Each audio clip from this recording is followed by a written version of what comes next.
credit, all of that. Tell us how, as a young person, as a young professional, you're able to like be like set and good financially. I ask motherfucking questions. Straight up. You know what I'm saying? You can't get far in life if you don't ask questions. Like, your parents are there for a reason. Like, remember, your parents got money. They took care of you. Why not reach back and ask them, well, how did y'all do it? You know what I'm saying? I ain't get where I'm at today by, you know what I'm saying, thinking I can do it on my own. A lot of people think they can do it on their own, and they like instant gratification. They feel like, oh shit, because I'm somebody, I should have something. Bro, that's not how this world works, cuz.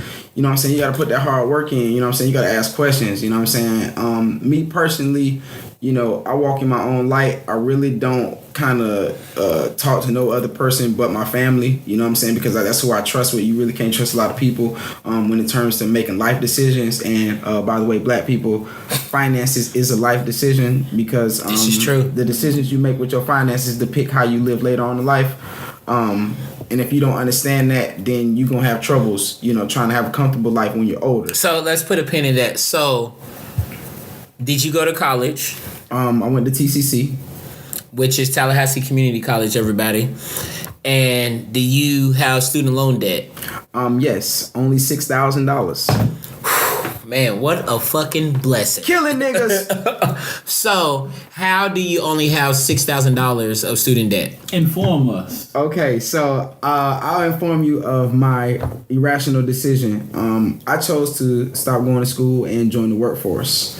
The reason why is because when I went to school, I wasn't interested in anything. You know what I'm saying? School wasn't exciting. You know, everybody around me was having fun. They was young. You know what I'm saying? We was young and dumb. You know, chasing females. I was a player. You know what I'm saying? So hold on. So at this time, where were you?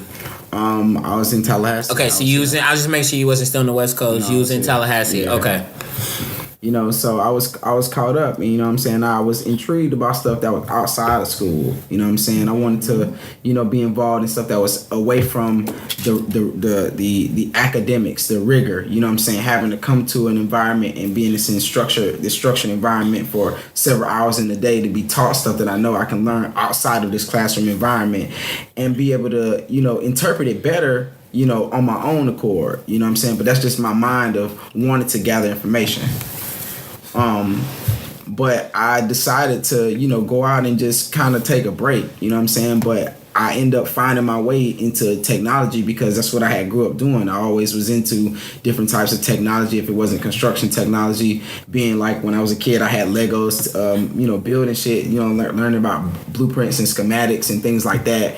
And, you know, just having people around me that was doing different things. Like my uncle, he really, you know, kind of showed me love because he was into locomotives, you know, so he was in the Air Force, military, you know, shouts out to my Uncle Jody, got a patent for something in the space satellite. I don't know, some government shit. Okay. So do you think growing up that you made a conscious decision that you wanted to be like financially smart, or was that just something that kind of fell that you didn't really think about? Like, was you actually thinking about that growing up, or because you was around adults who put it in your head? Like, what was it? So I was around adults that put it in my head, because I saw my parents have things, and I wondered, well, how do you possess those things without taking a loss? Mm-hmm. And I learned about good decision making. Okay, having good finances really is based off of good decision making. You know what I'm saying? What you do when you first get a bag. You know what I'm saying? Like who is around you really depicts how the decisions you make with that money. That is true. I remember being in college, and I remember freshman year in college, you get your residual check. You know, you get that residual check, and it was, boy, you was like ready. And I remember being in a party. And my homeboy comes in. He got this thick ass chain on. He was a hood nigga too, and so he comes in with this thick chain. I'm like, he comes in just holding the chain like he's in a rap video. I'm like, dog, where you get this chain from? Like, you shining like a mug. He goes, yeah, nigga, residual money. And then I remember my homeboy saying to him, you gotta pay that back, nigga. And he looked at it like, he got pissed and looked at us, was like, you niggas don't know shit. You niggas ain't hood. And then he went on and was like, I'm about to get bitches. I'm like, and this nigga's broke as shit. Like, this nigga has like 4 kids now. He's back home in the city, never tried to leave. And I mean, I'm not hating on anyone that's at home in the city or whatever, but you can tell that he's made some bad decisions by the shit that he's doing now. I mean, he has 4 kids by 3 women. I mean, we get caught up in the life. Yeah. And he got caught up in the sauce. That's what he did with 4 kids and 3 women. You know? He got caught in the sauce without an umbrella. That's what he got caught in the rain without a raincoat. He couldn't weather the storm. He did not weather that storm. But yeah, so that's so true. Like the decisions you make today financially dictate the future. Like this nigga, it was so many people out there shining with these residual checks, and it sucks too because I didn't have a lot of people in my family that like knew money. That most of us, like the adults, most of the adults in my life, I saw like maybe not struggling all the time, but wasn't like out there living that life and wasn't like comfortable. We was never comfortably rich. No. Where like we wasn't comfortable enough where I could hit you up today on a Saturday, be like, hey, you trying to go to Miami next Friday? And you could just be like, yeah, I'm good. I'm from that life where they be like, oh, let me check my bank account, let me check this, check that, and you need like a couple months in advance. You can't just go on a couple days or whatnot. So I didn't see that example from me. I remember, I love my family to death, but I just remember like going, like applying for school and stuff, and they're like, just take that loan out. You need that. Just take this loan out. Take that loan out. I didn't know what the fuck I was doing. Nope. And that's what's scary. Like you don't have classes in high school that teaches you about loans or financial literacy or anything like that. Like I didn't know what I was doing. And to be honest, I'm pretty sure the adults in my life, they didn't know anything. Like I'm the first man in my family to graduate from college. I'm the first man, and I'm the third person to graduate from college in my family. My sister, who's 4 years older than me, graduated. So she graduated from college just 4 years before me. And then my mother graduated and got her degree a week after my sister. So think about it. My sister, mother, and then me was the first ones to graduate, to have a college degree in our family. So a lot of and then most of my family have never even lived out of the city we're from. So they can't even base things on experiences from different experiences and shit. They only base things on their limited view. And that's like one of the things that annoy me about today, where people have a very limited view of the world, but they think they know everything. And that's sad because money rules the world, and you know, now it creates class conflict. You know what I'm saying? For those who are educated on class conflict, you know what I'm saying? My bad. Class conflict is where you have one group of people who have more money than the other group, and it shows. These other groups, you know, they just for some reason have a overpowered access to money, and if you notice, there are people who were rich when you were born and who will be rich when you die. And that blows, you know, some of us, because it's like, damn, will I ever reach that point? Because it's amazing that black people spend majority of their lifetime trying to build finances. You know what I'm saying? You spend partial of your lifetime trying to start a business when you have people around you who businesses are handed to them. You know what I'm saying? Money is handed to them. You think $50K is a lot? It's people who are younger than you who got that today. Well, shit, nigga, I think $500 is a come up, and I'm like, part of me is like disappointed that that's that I think that can change that can make like real changes, but $500 can make real changes. But then the other part of me is like, man, that's $500 though. You know what you can do with that? And so I think that's where it comes. Like, I feel like with a lot of us black people, it's ingrained in us to be resourceful with things. Because it, like, you see those videos on Twitter where I'm seeing like someone frying chicken with a fan in the back and some water and a pan and a fire out in the back, and I'm like, why the fuck are they doing that? But like, since slavery days, it's ingrained in us to be resourceful of what we have. That's why we have shit like unhealthy ass food like chitlins and all that, and that's why we put so much fucking seasoning on our foods, because slaves was left with the scraps. They literally had the scraps that shit wouldn't taste good at all, so they had to put all these seasonings on this food to make it taste good. They had to do that, and now it's ingrained in us that we still do it where we don't have to do it anymore. Think about it. Like, I remember going over this chick's house, and she was like, I'm making steak and baked potato. This chick didn't know how to cook no steak whatsoever. She cooked this shit like well done as it could be. And she put all this seasoning. You don't have to put seasoning on a steak. By the way, ladies, a steak is medium well. Yes. The flavoring is in the blood. It's in the steak. Blood is not going to kill you in a steak. Steak for a man, medium well, baby. Take it easy on the blood. And that's for you fellas too, because niggas don't know what they doing either out in these streets. Like, hey man, don't be trying to, you know what I'm saying, give your girlfriend high blood pressure. Dog. You don't need it. You dig? Dog. You wildin', kid. So, like, shit is ingrained in us that we still do stuff when we don't have to do it anymore, but it's so much a part of, like, our bloodline that we continue to do this shit. It's like, look at a rapper. Look at rappers. They get money and then they start flossing. They got to let you know we got money. I'm iced out. And I think a lot of times I think that comes from a point where we didn't have anything. So then you want people to know that you have something. We're not used to having anything a lot of times. But I like to say this. They also take from, you know, Africa and say, oh, we were kings. You know what I'm saying? And that's another so part of it. This ice in this jewelry. But you got to remember, not everyone can be royalty. Just because you got money don't mean you royalty. Right. Like let's keep that 100. Let's put that out there. Just because you got money don't mean you royalty, because there's a lot of people who got money who ain't shit. Mm-hmm. You know what I'm saying? Especially in today's get that age. misconstrued. Like for real. Like on your mama. Like it's just because you got money don't mean you royalty, because it's people who got friends right now who got money and they know goddamn well their friends won't even help them. That's real. You know On what I'm another saying? note, he said, "Oh my mama," and that's how I know that he's from the West Coast. That he just said, "Oh my mama." Straight like that. He. So just on another note, I just recognize that. Definitely wouldn't say. But like, "Oh my mama," my nigga. That "Oh my mama's" the kind of shit I would hear in high school when some niggas was about to fight.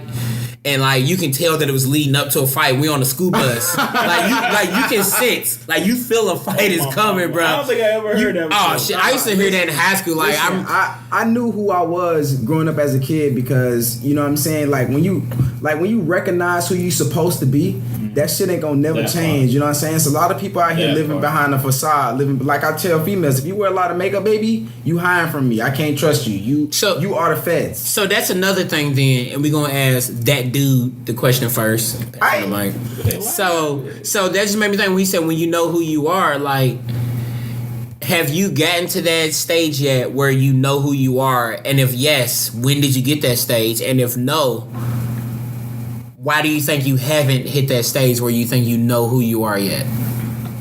I would definitely say Pull the mic in, because this nigga likes to talk in his like quiet storm voice. all the jokes, He loves right? his after storm all voice. the jokes, right? This nigga loves his, jokes, but right? he loves his quiet storm voice. Yeah, you know what I'm saying. We about to play. We about to play some Barry White right now. My dog is Swayze right now. He's Yo, good. what's going on? Yo, this is that dude. We about to get into the quiet storm Really and play don't. some. We about to play some smooth joints for you and your lady. So kick back. All right, go ahead. My bad. Go ahead. The whole commercial. For the whole show, man. You doing it, man. Nah, but on some real though, like I went to high school knowing who I was. I walked in the room and I announced myself in third person wherever I went. So why do you think? I wouldn't even finish it. What was it about? Like your upbringing? Was it like your mother? Was it an uncle? Was it friend? Like what was it like that you knew who you were? Because for me, like I can like to be all the way truthful. I didn't really know who I was until I left the state of Kentucky and got away from everybody that I knew. Because for me, it was a matter of like groupthink. Like especially black people. A lot of times, we think that we're all supposed to think the same, and then as soon as a black person thinks differently than the rest of us, we're ready to cancel him and say that he's a sellout or Uncle Tom or some shit, which also gets on my nerves because people don't use the term Uncle Tom correctly, but that's neither here nor there. But like for me, I didn't really know who I was. I was too caught up into I'm whatever my mother says. I'm what my father says. I'm what my older sister says. And that probably comes from a lot because I looked up to them as well. But I didn't have like a view outside of I'm black, I'm poor to middle class, I'm a Christian. And that's pretty much my thought. I was a young black Christian, grew up in church, mother's a minister, and I had that narrow point of view. So I didn't really know who I was until I was like 26, 27. So what was it for you then that got you to that place, you think? Well, I'm gonna say two things. First off, if you know those things, I feel deep down at your core, you know who you are. Well, you know what things? You know that you're black. You know that you're Christian. You know your background. You know where you come from. Yeah, but I had all of that because that's what my parents told me to do and told me to think. So as I got older, it's not that I just got out of it. It's like, I'm not a Christian no more. I'm not this. But I actually got to sit back and think of and have a relationship with God on my own instead of having the relationship my mother told me to have. Like, I got to develop my own relationship with God and not the relationship with my mother wanted me to have with God. Like the way I look at it like this. It's like, I remember growing up, we always cleaned on Saturday mornings. My mother always had candles lit. We never went to bed with dirty dishes in the sink. My mother would never let us go to bed if there was dirty dishes in the sink. And then when I finally moved out on my own, I realized I was doing all the same shit that the way they raised us, which can be good and bad. I think for the most part, at least in my experience, that is good. So, but I saw myself doing that shit all the time. And then I finally got to a point and realized I'm only doing this because I think that I have to do it. I live by myself. If I want to go to bed with some dishes in the sink, those are my fucking dishes. I can do that and I can wash it tomorrow. I don't have to wash those tonight. So even to that extent, I was doing all the shit that I saw my parents do no matter what.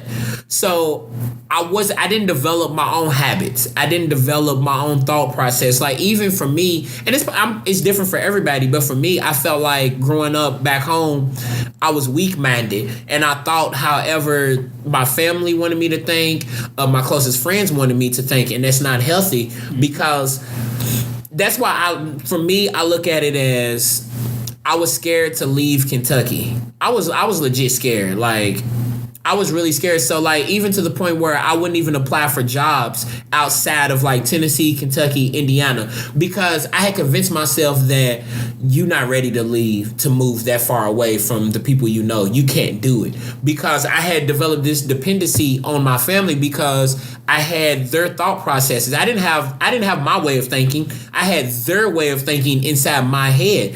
So I felt like for me, God blocked everything that I was trying to do to stay there. Like, I was trying to stay there hard. I applied for like 50-some jobs just in that area because I was scared to move. Like, I didn't know I was scared at the time, but looking back, I was fucking scared.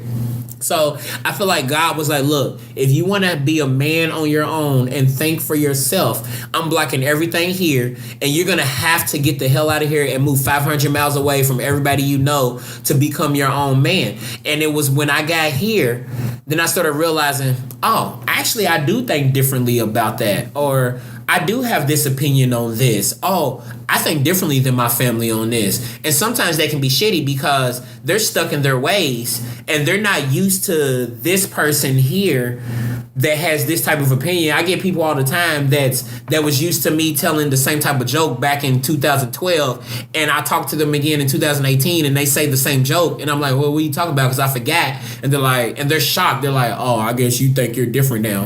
Well, nigga, I am different. Like, I'm 30 now. Like, it'd be scary if I'm thinking the same way at 30 that I was at 22 or at 18. So for me, it's just cool to hear this, that like you knew who you were in high school, because I didn't. Like, at the time I'm thinking I'm my own man. I know this shit. I know the fuck I'm doing. Then you get older and like, shit, I didn't know nothing. Everything that I said and thought was my parents, was my cousins, was this and that. So I know I just went on like a long ass monologue. No, it's okay. That frames what I'm about to say. Okay, so go ahead. So when I listen to you, like, I say I knew who I was, and I still hold that. I think there are pieces that I added on to who I was as I was growing, right? So I'm definitely going to tell you that the childhood training, that was me knowing who I was. It might have been my mother's influences. Okay. But that helped shape who I am. So you saying, right? You think your mother, instead of like different from mine, when I saying I feel like my mother was just having me think how she thought, you feel like your mother kind of shaped you to think on your own? My mother was very intentional. Like, my mother doesn't make any decisions outside of what we eating on the table and what time I need to walk in the house. Okay. She's very quick to be like, you a man. Did you ever have curfew? Never had a curfew. Okay. That makes sense then from what you're saying. She was okay. Yeah. I understand there's a difference in the two, right? And so I think part of it for me was understanding that rules were choices. Okay. And that childhood training was guidance. So I remember talking to my sister one time, and I was saying how I feel like we was raised to don't have sex, like not to be responsible and have sex with people you feel comfortable with, and be responsible and wear a condom. Raw dog. I'm not sure. Like, he got no words. My man is because I've been there before. I know what he's talking about, raw dog. Yeah. But I'm just saying, like, I feel like I was raised to like not have sex because it's a sin, that, instead of saying, look, those things it's gonna come up. So if you do have sex, wear protection, do this and that. I was just taught don't have sex because God's gonna do this and that. So it's like a lot of the shit that I grew up with that like to obey my parents, to obey God's word. I was just scared to do something against it instead of making the right decision. Like, there's two different things. Like, I don't want to make the decision because I'm scared of the outcome. I rather want to make the decision just because I feel like it's the right decision and I'm doing what I think is best. And I feel like a lot of times growing up, I wouldn't have sex because I was scared of the outcome, scared what my mama would think, scared that God's gonna look like this at me and shit like that. And I feel like it's weird because it's almost like you had the opposite kind of upbringing. I will be real with you. My best friend's mom, sounds just like your mom, and so I had a little bit of that fear in me. And she thought she was, and they thought they was doing what's best. Right. So it's not like they was trying to be jerks or nothing. They thought they was doing what's best. I never had a sex conversation until my mother walked in on me having sex. That was a sex. Wait a minute, hold on. She walked in. How? You gotta paint this picture, nigga. You gotta tell the story. Let me go ahead and time this right here. What time does he say the sex story? We're at almost 23 minutes, so go ahead, brother. 23 minutes, sex story. Wow. Sex. Wow. I don't even know how we got here. But we here. We here. Yeah, baby. I don't